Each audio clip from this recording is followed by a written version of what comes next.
Howdy, Rumi.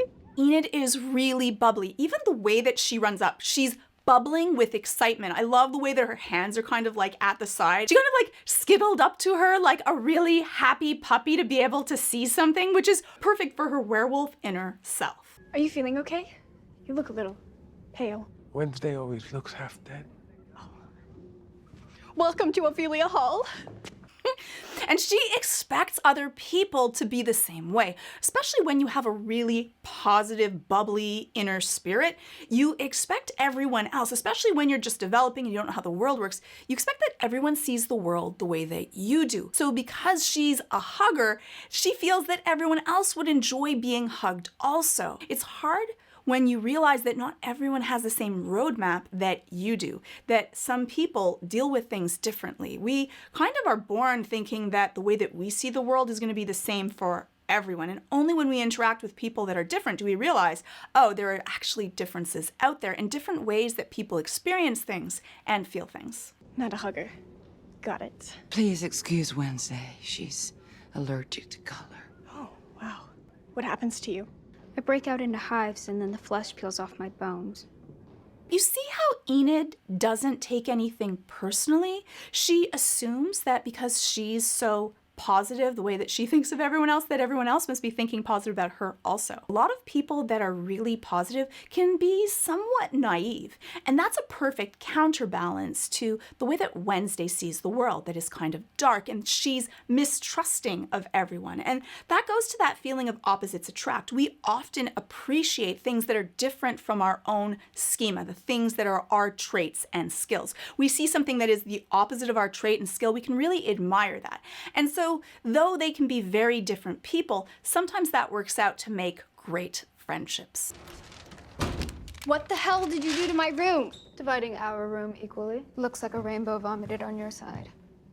Silence would be appreciated. It's a difficult thing to be able to create space. I think that what Wednesday should have done, though, I can completely get with her personality type why she didn't. She's not about to ask permission from someone because she doesn't care. She's gonna do it and then maybe deal with the repercussions afterwards. But if you're gonna make changes to a space, it's really good that you discuss it first and foremost, and then you deal with it. So no one feels that feeling of hurt that things are being changed without any control over it.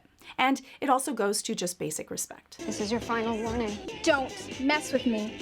This kitty's got claws, and I'm not afraid to use them. The cute thing about Enid is even when she's at her most vicious, like she's like, oh, don't mess with me, I have claws. But you don't really believe it. She's like a really vicious werewolf puppy. She's so cute and sweet that even when she's trying to be scary and make people feel that she's dangerous, you can tell that if you gave her a hug, she'd probably still like just kind of melt into it and it would be okay because she's so positive. A lot of people, even people that we would like and that are our friends that we would hang out with, you may not want to live with them because that's your time, that's your space to be able to decompress. So it's an important thing to be able to set out what are the ground rules really early. Enid goes in thinking that everything's just going to be copacetic and happy and relaxed because that's what she expects and the things that she enjoys everyone else would enjoy. So she sees Wednesday as tearing down her rainbow, as not accepting a piece of her, and that's why she's so offended. For Wednesday, she really wants to be able to claim a space that is hers and not to be able to be bothered because she sees people as a threat that she doesn't want to get close to and they're a risk. As she said to her brother, feelings are weaknesses. And you want me to cover so that you can return to the scene of a crime that didn't happen? Why don't you ask Thing? Oh wait, you can't because he's mad at you. Why is he mad? All I know is that we spent an hour giving each other manis and he really opened up.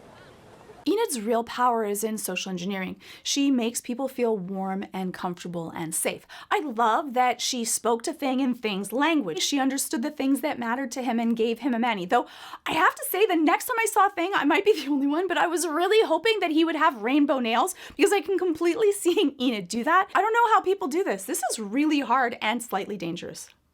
It feels like you don't respect him as a person. Well, technically, he's only a hand. He's your family, and he would do anything for you. Go apologize and I'll reconsider helping you. Enid helps show Wednesday a different way, a different perspective. And when your world is dark and negative and things are dangerous, it's really refreshing to see someone that sees it differently. And you would think that if Wednesday didn't actually care, if she was actually this grim and dark, and it wasn't just a defense mechanism, it wouldn't matter what Enid said. But you can see that Wednesday kind of takes a step back. She's processing this. She's thinking, I didn't think of it this way, that he has wants and needs and feelings, and perhaps I hurt them. And it's probably also the fastest way to get what Wednesday wants anyways.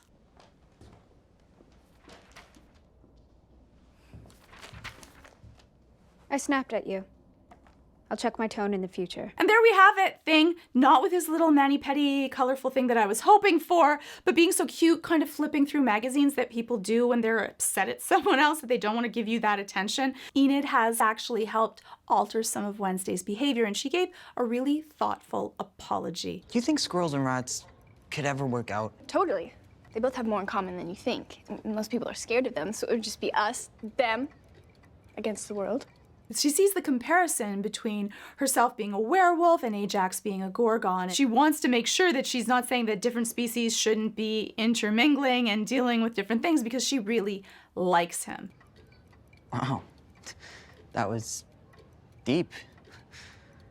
And I love it the way that she beams when she gets a compliment. She can really take it in. She doesn't see compliments as a bad thing, because inside of herself, she does believe that people are good, and so she can accept it much more easily. You can feel the dopamine that's rushing through her system and makes her feel good and proud. And a lot of people, especially people that are more dire and dark, have a really hard time accepting compliments because they can't believe that they're authentic or real, or they right away believe that someone's only going to give them a compliment if they want to manipulate them.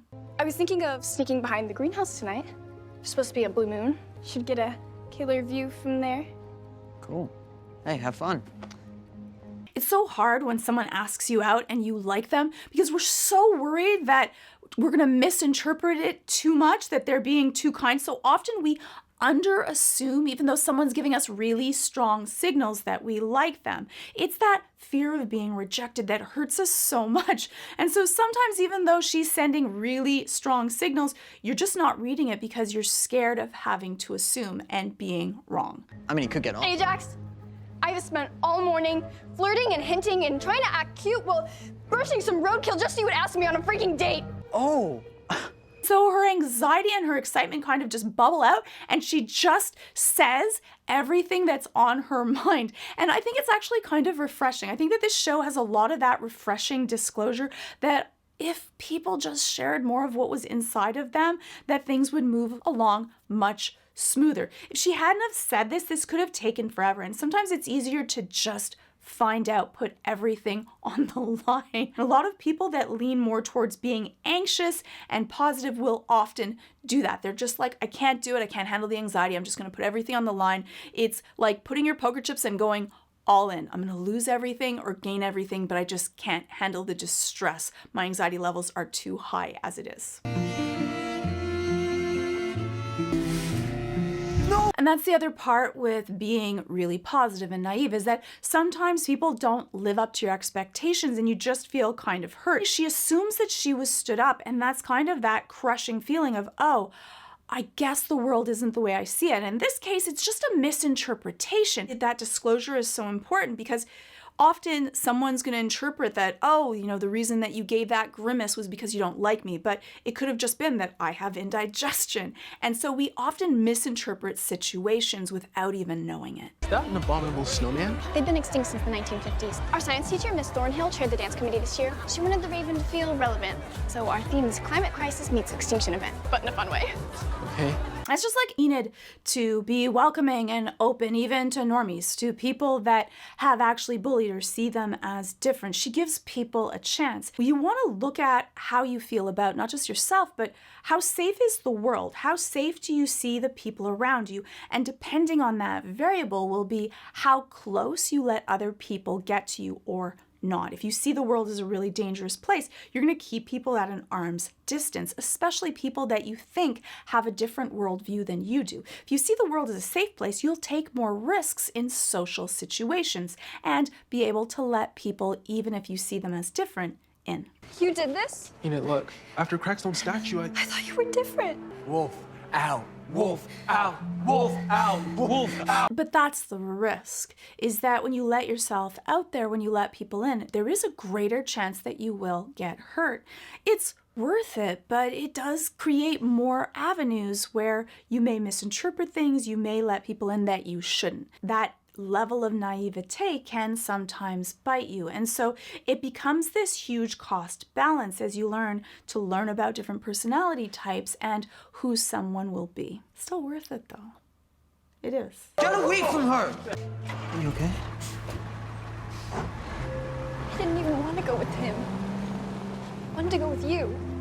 And Enid wears all of her emotions on her sleeve. I love that about her. You would be able to know, though, what Enid was feeling anyways, because she's so transparent with her emotions. She reads them, she kind of emotes them. A lot of people kind of hide, especially those vulnerable feelings, behind these defense mechanisms, so you don't really know who they are. That's why people are so comfortable with Enid and share. You don't have to worry that Enid is saying something but actually thinking something else, and that makes people feel much more safe, especially people that are more avoidant or untrusting. And I think that that's why Wednesday feels more comfortable with Enid than she would with most people. She blew me off the other night and you never told me why. I was too embarrassed to tell you, but I accidentally looked in the mirror and kinda stoned myself with my snakes.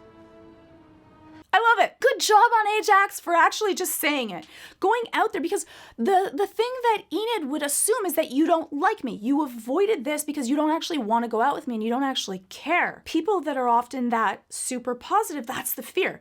They're so positive and caring and loving because they're so worried about being rejected, and that if they were ever mean or confrontational or difficult, they would be pushed aside. Him saying this allows Enid to deal with that wound and say, oh, okay, this wasn't what my general fear was, and now I feel so much better. Whoa, we should probably take it slow, right? She's so overjoyed. She can't contain it, and so she kind of lets her emotions get the best of her, which I think is really cute. Did you look at my family? Talk about toxic pack mentality. I give my mom 30 seconds before her judgy claws come out. So actually what causes a lot of social anxiety is when someone's been judged, or you watch someone else judging people, especially when it's your family of origin. You assume that that must be what everyone else is doing. And so you've been taught to stay within society's rules, because if you stay within society's rules, then you won't do something that people will judge you for. But because of that, you can often feel so worried about being judged that you can't be who you are, and that can make you feel really constrained. And that social anxiety will have you want to do things, but you won't actually do it. You don't really find out who you are because of all of that negative self-talk that is in your head. Let me look at you. 1,000, 2,000. Have you not been waxing?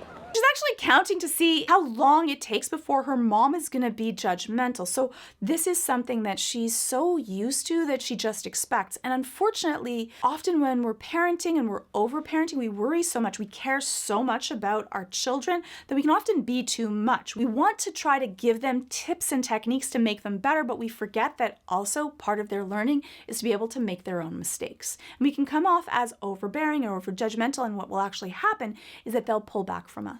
Are you feeling well? You're looking a touch anemic. Have you been eating enough red meat? It's good to see you too, Mom. And you, Dad. You can see her dad. He's just loving warmth. He doesn't say anything, but his eyes say so much. He's that soft place to land. Mom, she loves her, but again, sometimes we can love too much and become a little bit too overbearing. You can tell by her voice her feelings towards each parent. One she's more apprehensive with, and one she feels more safe with. I brought you a gift. That's so sweet. You didn't have to get me anything. I know, but I thought we got off on the wrong foot. You see the dad's look. He's that strong, loving, silent type, and he can already tell this is not going to go the way that he hopes, but he's kind of that passive parent that he hasn't said, you know what, maybe we shouldn't do this, or maybe he has and it's still going to go this way anyways, because the strong-armed parent is going to kind of divert and they end up with this triangulated relationship. I just want you to know that all I want is the very best for you. she does, but we're not taught how to parent. And so often what we want, what we think is the best for our child, sometimes isn't actually emotionally the best for our child. To be loved and accepted for who she is, not for who you hope she will be. In the end, our job as parents, it's to let them be who they need to be, not who we want them to be. What are these? Brochures? You want to send me to conversion therapy for werewolves? It worked wonders for your cousin Lucille, didn't it? And here's the proof to Enid that her mom doesn't accept her for who she is, and to the level where she feels like she needs to go to a conversion camp in order to make her in that image. The one thing that Enid needs, especially for her age now, is for her identity to be able to be accepted, that she's going to be loved whether she becomes a werewolf or not. That unconditional love that is so healing from our parents. And that's often our fear. Our fear is that if anyone really knew who we were, we wouldn't be accepted. And so it plays into all of those fears of judgment into her social anxiety. She was howling at the moon in no time, as it should be. Don't you want to wolf out and finally be normal, honey? There is no normal. In the end, we're all on a spectrum. I hate the word normal because that means that some people are abnormal, and really there's just a variety of differences. And this thought on like conversion camp, it's definitely a play on those sexual orientation or religious conversion camps where they were trying to be able to change what people's sexuality would be. And they're so damaging to identity and to your sense of self, and exceptionally ineffective in most parts of the first world. That's why these are also banned, because people that have gone to them have actually had increased levels of suicidality and depression. How about I say I'm about to wolf out and get a pass to the Lupin cages, and so you volunteered to lock me in? My deviousness has finally rubbed off on you. And that does happen. One is I love that she's also proud. She takes compliments so well. You can tell that she really takes them in. When we're with someone and hang out with them, there are personality traits that do rub off on each other. And so she has learned a little bit of Wednesday's dark side, which I think is really good for Enid because she follows too many of the lines and she hasn't learned that sometimes in order to do something, you may have to break a little bit of the rules to deal with the greater good. All right. You go left, I go right. You seriously want to split up? In here? It's so cute also that she gave the snoods to Wednesday, but she made it in the color that Wednesday would really like. She made something that's thoughtful and kind of bonds them together, but also thought of the way that Wednesday would appreciate it. And people that are more people that understand empathy are better at absorbing what people would like and wouldn't like, and so are able to give gifts in a shape, color, smell, feel that people would appreciate more. Why am I even here? I know what my mom would say. Enid, you're a doormat. And so you can see where some of the insecurity that Enid has comes from. It comes from that inner voice. We take that inner voice from the people that we've heard, things that we've been through, and we keep on repeating it in our head. And the more that you repeat something, you're going to believe it. Our negative voice often comes from the parents, the friends, the bullies that have happened and said things about us. And that doubt that we have about who we are can often be a misrepresentation of the truth of who we are. So you want to make sure that your inner voice is a lot more accurate, and that's one of the reasons why for Enid she can't reach her werewolf form, is because she isn't that confident in who she can be and has to always control that because she's afraid. You're too needy. Show some teeth. Nobody likes a desperate little furball. Shut up, Mom. Get out of my head. That's not a bad way to be able to deal with it. To be able to say, you know what, that isn't true. Just because you believe that, that doesn't mean that's who I am. And then give yourself some actual, I don't know how people do it. Give yourself some actual proof, some concrete examples of when you were not a doormat, when you showed courage, when you were able to get over something. Because that negative part of your brain is really very basic and it needs proof. If not, it's going to go through whatever script or record it's heard the most of. And so I love that she had that little bit of fight in her, that just because you believe this, or she thinks her mom believes this, doesn't mean that it's true.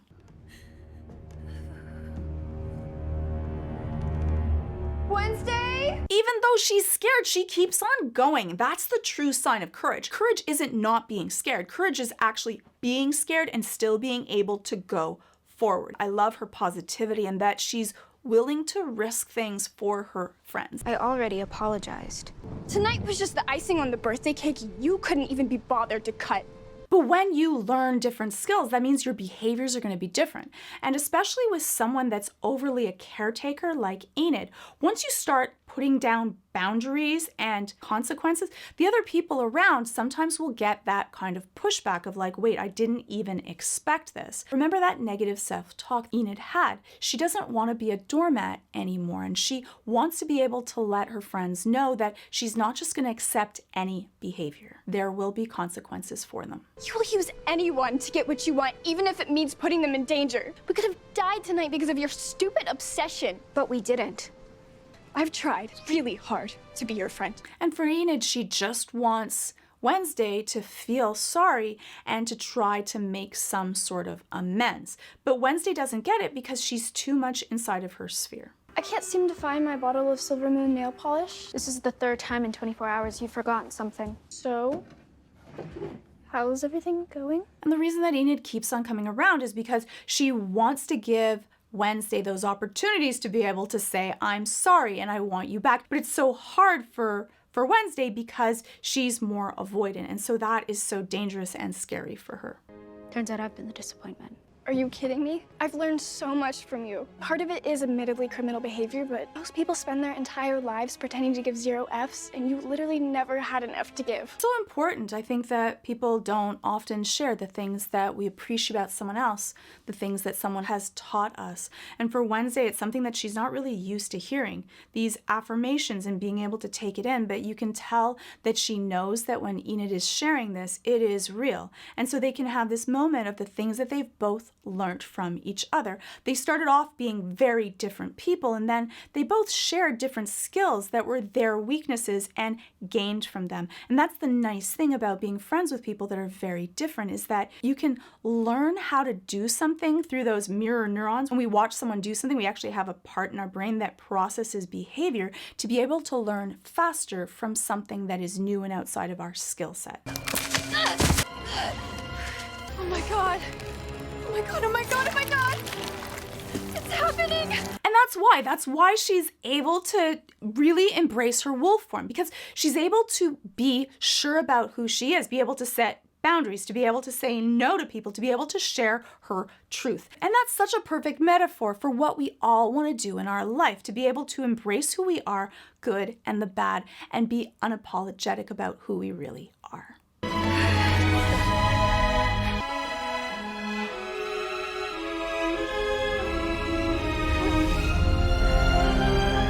The hug, I'm not gonna lie, I thought it was just a perfect moment because it's something that for Wednesday she couldn't do before, and then she was really able to embrace Enid in this wonderful moment. And this is a little bit of each of them learning from each other. Enid learning to be able to say no and being a little bit more harsh and stern and stand up for herself, and Wednesday being able to let people in and trust and feel safe. And that's kind of that cusp of them really truly being friends and each of them having their own personal growth. Not all of us are fortunate enough to have Nevermore students to keep us safe from the dangers of the internet.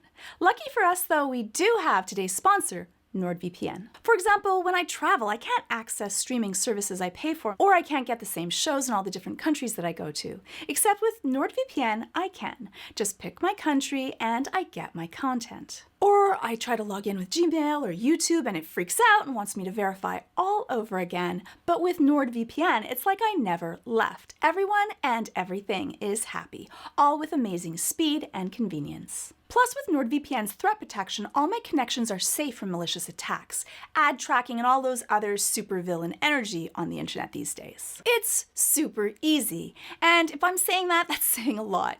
Connect with one click or auto-enable auto-connect for zero-click protection with up to 6 devices on every major platform. And because you watched my video right now, head on over to NordVPN/Georgia Dow to get a 2-year plan plus 4 additional months with a huge discount. It's risk-free with NordVPN's 30-day money-back guarantee. So head on over to nordvpn.com/Georgia Dow or click on the link below and try it yourself. Clicking on that link really does help out my channel, and so does hitting up this playlist for more videos on psychology of your favorite shows and video games. Hopefully I'll see you in the next video. So these are some of my favorite Enid moments. Let me know what your favorite moments are in the comments below.